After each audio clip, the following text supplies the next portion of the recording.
चल चहा घे. तिकडे का नॉन स्टॉप. अय्या ही कधी आली ही?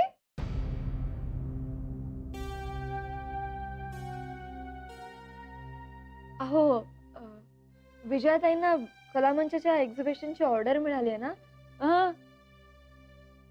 त्यासाठी बोलावून घेतलंय तिला मदतीला. अच्छा अच्छा, पण बरं झालं. आता अजून पुढचे 4 दिवस राहा, नाहीतरी मला ट्रे करण्यासाठी मदत लागणारच आहे. मग काय झालं, कळलं ना काय म्हणाले ते तुम्हाला नाना? अरे माझ्याच बद्दल बोलताय आणि मलाच सांगत नाही यात. ए सांगा सांगा काय झालं? चहा घ्या आधी मग सांगते. नाहीतर बघा मी पुढचं लगेच स्टोरी चालू करेन. त्या 3ऱ्या दिवशी काय झालं? गप, एकदम गप. वा नको ना वा.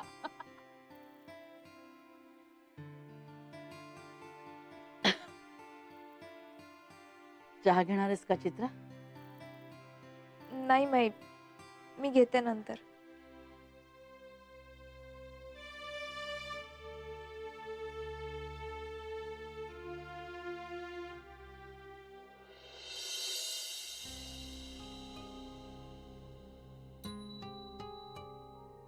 थँक्यू मेघना, किती छान सावरून घेतलंस तू मला अर्जू वहिनी समोर. अर्थात खरं कारण तिला कळेलच, पण तरीही थँक्यू. ते थँक्यू वगैरे सोड आणि मला सांग, औषधांचा डोस घेतलास का तू? हो, खरं तर वाटत होतं की कशासाठी बरं व्हायचं, काय आहे पुढे. चित्रा, जेव्हा असं वाटतं ना तेव्हाच पाय रोवून उभं राहायचं असतं. तुझा संसार, तुझं नातं तुलाच सावरायचं आहे ना. पण मग तुला स्ट्रॉंग व्हायला पाहिजे. पण मेघना, आम्ही दोघं एकत्र सुखी होण्याची कोणती आशाच दिसत नाही ग मला. प्रत्येक गोष्टीचा अर्थ मनोज इतक्या विचित्र पद्धतीने लावतो ना की कशातून काय निघेल सांगताच येत नाही. तो रागात आहे का प्रेमात हे सुद्धा कळत नाही कधी कधी.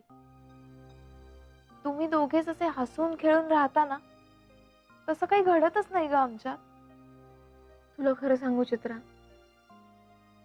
तू आमच्यावरून स्वतःच्या आनंदाचं मोजमाप नको ठरवूस अगं. प्रत्येकाचा स्वभाव, वागणं, आवडीनिवडी, आनंदाचे विषय वेगवेगळेच नसणार का मला सांग. तू मनोजची चांगली बाजू पण पाहायला पाहिजेस. चूक कळली की तो फार मोकळ्या मनानं माफी मागतो. हे साधं नाही अगं. हो, त्याच्या रागाला न भीता तोंड द्यायला हवंस. मला सांगायला सोपं आहे मे बी, पण तरीही आपला मुद्दा योग्य असेल तर फर्म राहणं जमतं. आताही तू त्याला घाबरून गेली असतीस तर कधीच मान वर करून बोलता नसतं आलं तुला. आता ऍटलिस्ट तो तुला अपमानास्पद वागवू शकत नाही हे तर कळलंच असेल त्याला. हो, पण मेघना, तो आलाच नाही माझी माफी मागायला किंवा मला न्यायला तर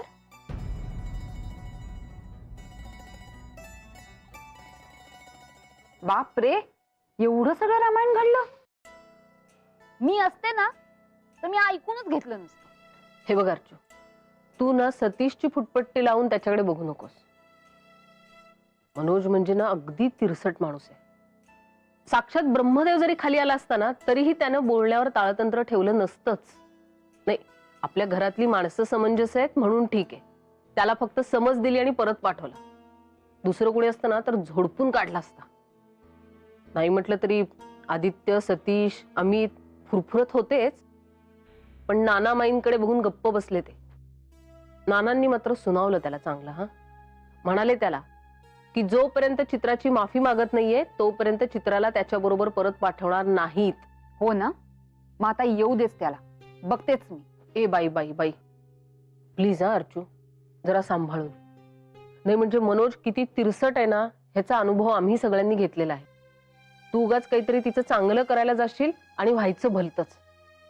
जे काही करशील ना ते शांत डोक्याने आणि विचारपूर्वक कर, आणि मुख्य म्हणजे सगळ्यांना सांगून कर. अगं हो विजया, मला सगळं म्हणणं तुझं पटतंय. शेवटी काहीही झालं ना तरी हा चित्राच्या आयुष्याचा प्रश्न आहे. सांभाळूनच वागावं लागेल आपल्याला.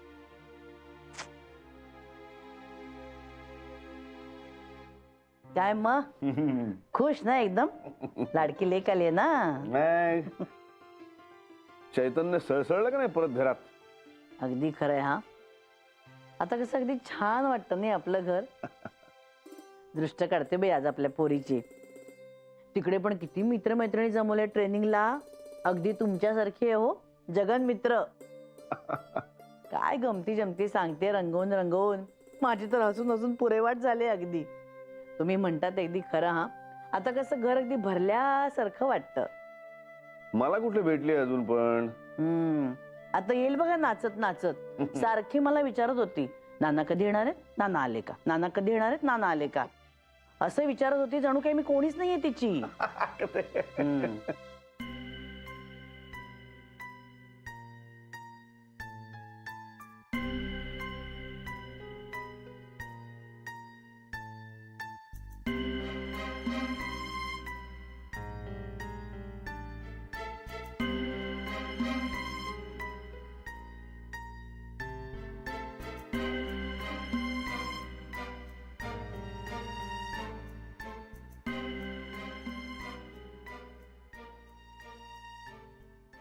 जय हो. बाबा बस बस बस बस बस बस बस. मी पण बसतोय. बस बस बस. काय हे असा खिन्न चेहरा करून का बसलीस? किती उदास दिसतीस तू. अरे अरे अरे रडू नको रडू नको. मला माहिती आहे तुझ्या रडण्याचं कारण. मनोजराव आणि तू तुम्हाला एकत्र यायचंय ना, आणि एकत्र येऊन सुखी व्हायचंय ना. मग मी जे सांगतो ते नीट ऐकशील. काय आहे ना चित्रा, मनोजराव आहेत ना हे खूप स्वाभिमानी आहेत. अशा माणसांना काय महत्वाचं असतं सांगा मला? त्यांचा मान. आणि तोच त्यांचा मान जर तू त्यांची पत्नी असून नाही राखलास तर त्यांना संताप येणार नाही का? हा, राग येणार नाही का? उलट अशा माणसांना ना त्यांच्याशी वागण्यात आणि बोलण्यात त्यांना खूप जपावं लागतं. आता बघ, त्या दिवशी रात्री पुण्याहून इतक्या उशिरा ते इथे तुला न्यायला आले होते. आले होते की नाही? हा, सकाळपासून बिचारे दमले असणार, कितीही रागवले असणार, पण आले होते की नाही इथे न्यायला? आल्यावर काय, ते विरुद्ध बाकी सगळे आम्ही उभे होतो त्यांच्या विरोधात. आणि अशा वेळेला तू सुद्धा त्यांच्या विरोधातच उभी राहिलीस. अपेक्षा तू अशी केलीस की त्यांनी तुझी माफी मागावी. त्याचा त्यांना राग आला. मी सांगतो चित्रा, त्या वेळेला त्या परिस्थितीत जर तू स्वतःचा इगो बाजूला ठेवून त्यांना सॉरी म्हटलं असतंस ना, खरंच सांगतो अगदी म्हणजे साखरेसारखे विरघळून गेले असते आणि असं असं नाजूक हाताने तुला उचलून आपल्या घरी घेऊन गेले असते. खरंच समजतंय ना मी काय म्हणतोय ते? हे बघा हो, आता मनोजरावांना त्यांच्या बिझनेसवरून, त्यांच्या गाडीवरून सगळेच टोचून टोचून बोलत असतात. म्हणजे त्या सगळ्यांमध्ये मी पण आलो. हा, म्हणजे आमच्या सगळ्यांचंच म्हणणं असं की आपली चादर न पाहता ते हातपाय पसरतात. पण खरं सांगा मला, हे खरं आहे का? हा, आहे का खरं? सांगा ना. नाही ना. उलट माझं म्हणणं की त्यांचं स्वप्न मोठं आहे, त्यांची चादर मोठी आहे, त्यांना खूप मोठं व्हायचंय. आणि बरं, त्याचबरोबर ते यशस्वीही होत आहेत की नाही? मग अशा परिस्थितीत त्यांची काय अपेक्षा असणार, किमान अपेक्षा काय असणार? बाकी सगळं सोड, तू त्यांच्या बाजूनी उभं राहायला हवंस. ते तू नाही केलंस म्हणजे हे असं मला वाटतं. हं, आता तुला पटताय की नाही हे? हो बाबा, पटतंय मला. जय हो, जय हो. हे बघ चित्रा, जशी माझी मेघना ना, तशीच तू मला. म्हणजे माझी कशी इच्छा आहे की मेघनांचा संसार इथे जावई बापूंबरोबर सुखात व्हायला हवा, तसंच मला वाटतं की तुझाही संसार त्या मनोज रावांबरोबर अगदी सुखात व्हावा. पण इथे नाही, तुझ्या तुझ्या त्या घरी. तुमचं म्हणणं पूर्णपणे पटलंय मला. मी माझ्या घरी जाते ताबडतोब. अहो हो हो हो, पण असं लगेच तडकाफडकी निघून नका जाऊ. सगळ्यांना नीट सांगून जा. हो, सांगून जाईन. आणि हं? हे तुमचं तुम्हाला वाटलंय म्हणून तुम्ही जाताय असं सांगा. काय आहे, ही माणसं खूप चांगली आहेत हो. तुम्हाला असं सहज जाऊ देणार नाहीत म्हणून. बाकी असं काही नाही. म्हणजे हे सांगा की तुम्हाला स्वतःला वाटलंय. हो, पण मी जाणार आहे. तुमचं म्हणणं पूर्ण पटलंय मला. जय हो, जय हो बाबाजी. बाबाजी, तुमचं ऐकलं बाबाजी? अगं नुसतं बघू नकोस माझ्याकडे, तूही म्हण जय हो, म्हण जय हो. जय जयकार कर त्यांचा. अगं त्यांच्यामुळेच तुला बुद्धी झाली. जय हो म्हण, जय हो. जय हो. असं नाही, असं नाही. जय हो, जय हो बाबाजी. जय हो. जय हो. जय हो बाबाजी. असंच लक्ष असू द्या हिच्यावर आणि मनोज रावांवरती, त्यांच्या घरी लक्ष असू द्या. जय हो, जय हो. हो हो, व्यवस्थित पोचले मी काल. हो ए यार, पण तुम्हाला सगळ्यांना खूप मिस करतेय मी. चायवाला बरं, मी ठेवते, माझा चहावाला आला. ए काय काही नाही, नंतर सांगते हे सगळं. हो, बाय बाय बाय. हे घे. हं. गरम आहे नीट. सतीश, हा, तू सुद्धा ना असा हट्टी आहेस. आता काय? अरे मग काय, आता इतक्या दिवसांनी मी घरी आली म्हटल्यावर मी केला असं ना तुझ्यासाठी स्पेशल चहा. काय असू दे ग. तू ट्रेनिंगला गेली होतीस ना, तिकडे शिकून शिकून दमली असशील म्हणून म्हटलं आपण चहा करावा. वा. घे. चहा ना, चहा. हम्म. हे पण खरं सांगू सतीश, हम्म. बरं झालं मी त्या ट्रेनिंगला गेले ते. मग सांगत होतो की नाही? म्हणजे मला ना परत कॉलेजमध्ये असल्याचाच फील आला रे सगळा. अरे वा, गुड. काय ना, ते आम्हाला सकाळी ना नोट्स द्यायचे. त्यानंतर मग आम्ही त्यावर आधारित प्रॅक्टिकल्स करायचो. बर. नंतर आमचे ना पर्सनॅलिटी डेव्हलपमेंटचे लेक्चर्स घ्यायचे ते. काय पर्सनॅलिटी डेव्हलपमेंटचं लेक्चर? आणि तुला कोण येतो? नाव सांग, फोडतो त्याला.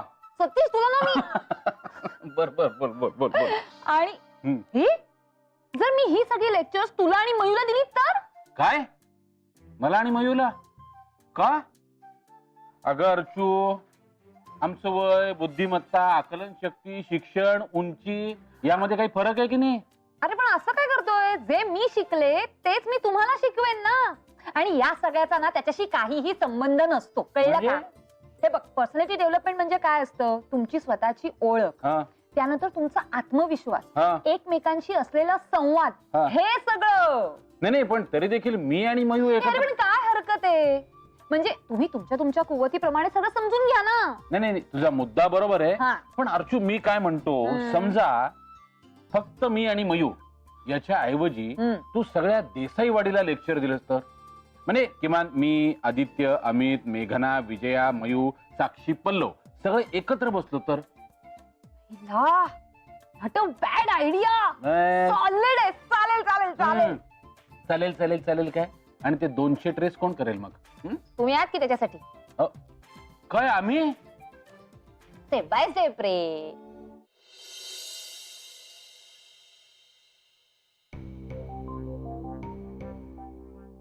चित्रा,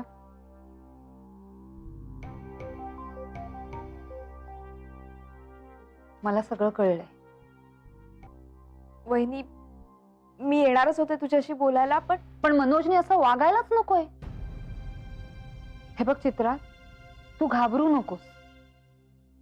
नानांनी आणि मेघनाने जो काही स्टँड घेतलाय तो करेक्ट आहे. मनोजची चूक झालीये आणि हे त्याला कळायलाच हवं. नाही तर तो प्रत्येक वेळी तुझ्याशी असाच वागत राहील. आणि हे काय आहे, देसाईवाडीत पुन्हा पाऊलही ठेवायचं नाही म्हणून? याचा अर्थ तर असाच झाला ना की माहेरी जाऊ नकोस. हे बघ चित्रा, तू घाबरू नकोस. आम्ही सगळे तुझ्या सोबत आहोत. हा, आणि खरं सांगायचं ना तर त्याला सुद्धा चैन पडणार नाही बघ. तो येईल तुझ्याकडे. मला तरी कुठे चैन पडते. मी आज घरी जायचं ठरवलंय. काय? हो, मला असं वाटतं की मनोजचा इगो दुखावला गेलाय आणि जोपर्यंत मी स्वतःहून त्याच्याकडे जात नाही तोपर्यंत तो दुसरा कुठला विचारच करणार नाही. चित्रा, अगं तू बरी आहेस ना? अगं तो तुला जे काही बोललाय त्यात हे इगोचं काय आहे? जे चूक आहे ते चूकच आहे आणि त्याला इगो आहे, तुला नाहीये. तुला सेल्फ रिस्पेक्ट नाहीये का? चित्रा, एक गोष्ट कायमची लक्षात ठेव. माणसाला त्याचा आत्मसन्मान हा जास्त महत्वाचा असतो. चित्रा, अगं अशी काय करतेस तू? तू नानांशी बोललीस का? नाही, मी कुणाशीच बोलले नाहीये. पण मी घरी परत जाणार आहे हे मात्र नक्की.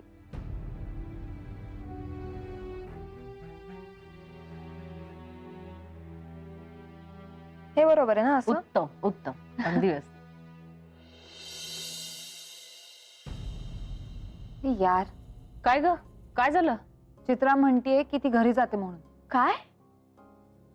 अगं हो ना, मी तिला भेटले नव्हते हे सगळं कळल्यानंतर, म्हणून मग भेटायला गेले आणि तिला समजावत होते तर अचानक म्हणाली की मी मनोजकडे परत जाते म्हणून. मला वाटतंय ती घाबरली आहे. दडपणामुळे असं म्हणतीये. आपण कितीही जवळचे असलो तरी इथे राहणं अशा अर्धवट अवस्थेत तिला अवघड जात असणार ताई. जाणारच ग, आणि त्यात आता बिचारीची नोकरी पण गेली. हो, बाई आर्थिकदृष्ट्या स्वावलंबी असली की खूपच फरक पडतो. अगं हो, ते तर आहेच, पण मुळात एकमेकांबद्दल ओढ वाटणं सुद्धा गरजेचं आहे की नाही? मला तर या गोष्टीचंच नवल वाटतं की या दोघांनी एकमेकांना साधा फोनही केला नाहीये नंतर. हो ग, पण मग ही जाते का? नाही म्हणजे चूक तर मनोजची आहे. आणि तू म्हणतेस तशी त्यांच्यामध्ये जर ओढ नसेल तर स्वतःची चूक नसताना ही काय मनोजला सॉरी म्हणणार आहे जाऊन? पण तसं करून ती स्वतःचं आणि मनोजचं दोघांचंही नुकसान करेल. आणि मनोजला वाटेल माझी काही चूकच नाहीये आणि तो आत्ता जसा वागला तसाच पुढेही वागत राहील. आणि प्रत्येक वेळी चूक नसतानाही चित्रानच पडखावी अशी अपेक्षा करेल. मनोजमध्ये सुधारणा घडवून आणायची हीच खरी वेळ आहे. नंतर मग उशीर झाल्यावर खूप प्रॉब्लेम होईल असं वाटतंय मला. ताई, मी बोलू का तिच्याशी? नाही नाही, मला असं वाटतं ना की तू पहिल्यांदा नानांशी बोल. बरं, आधी हातातलं काम पूर्ण करते आणि मग जाते. अगं ते राहू दे, ते मी करेन. शिवाय अर्चुए आहे ना मदतीला. हो, पण त्यांना त्यांच्या ट्रेसचं काम असेलच ना. अय्या, मी विसरलेच ग तुझ्या ट्रेचं. नाही म्हणजे आता ट्रेनिंग घेऊन आलीयस, ट्रे बनवायला सुरुवात करायला लागेल. ए नाही नाही, या इथं नुकतीच आले मी, त्यामुळे आज टाइमपास करणार आहे आणि उद्या काय ते काम. हे बघ, उद्या रोजच येत असतो. तुम्ही करत आहे, मी आज बघणार आहे. काय खायला वगैरे करणार आहात? बरं तुझं चित्राचं बघ. मी जाऊन येते. लगेच खायचं सुरू झालं तुझं आले आले. तू कर ना काहीतरी. जाऊ दे, कंटाळा आलाय, गेली भूक माझी. माई, नाना कुठे आहेत? नाना बाहेर गेलेत का ग? तुझं काही काम होतं का? नाही नाही, त्यांना यायला वेळ लागेल बरं का. ते गेलेत त्यांच्या क्लब मध्ये सिनियर सिटीजनच्या गोरे काकांना भेटायला. त्यांचा तर वर्धापन दिन आहे ना, मग तिकडे काहीतरी करायला हवेत ना कार्यक्रम. तुझं काय काम होतं? नाना काय करणार आहे?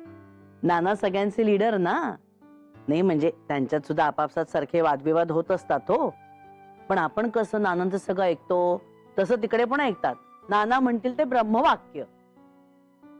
नाना कविता वाचन करणार आहेत. अय्या, नाना कविताही करतात? नाही ग, नाना नाही करत कविता, पण नाना त्याच्यावर विवेचन करतात. म्हणजे मोठ्या मोठ्या कवींच्या कविता वाचायच्या आणि मग त्याचा आशय आणि त्यांना काय म्हणायचंय हे सोप्या पद्धतीत सगळ्यांना समजावून सांगायचं. एक दोन वेळा मलाही समजवण्याचा प्रयत्न केला ग, पण मला नाही बाई त्याच्यात गंध काही. मला ना नेहमी आश्चर्य वाटतं बाई नानांचं. त्यांना कसं काय एवढं सगळं कळतं ग? एकदा असंच ऐकवत होते मला. ऐकता ऐकता मला कधी झोप लागली मला कळलंच नाही. थोड्याने उठवलं मला आणि चहा आणून दिलं समोर. मला इतकं शरमल्यासारखं झालं म्हणून सांगते. छे, पण तुझं काम काय होतं नानांकडे एवढं? अर्चूताई म्हणाल्या की चित्रा म्हणते परत घरी जायचं. अगो बाई, आता एवढं आपण तिला समजावून सांगितलं तरी पुन्हा तेच, ये रे माझ्या मागल्या. असं काय करते चित्रा? काय करणार म्हणा ती तरी बिचारी. मनोज बरोबर अख्खं आयुष्य काढायचं तिला. ऐकते बिचारी. मला नाही हो पटत हे सगळं. मुली अशा कच खातात. मग मनोज तिच्याशी कसं वागला हे आपण सगळ्यांनी बघितलंय. किती चुकीचा वागतोय तिच्या बरोबर तो, तरी हिला जायचंय त्याच्याकडे परत. तू बोललीस का तिच्याशी? नाही, मला आधी नानांशी बोलायचं होतं. आणि मी बोलण्यापेक्षा नानाच जर चित्राशी बोलले तर जास्त बरं होईल ना. खरंय तुझंही म्हणणं. नाना आले की मी सांगते हो त्यांना. तुला हाक मारेन तेव्हा. बरं, चालेल.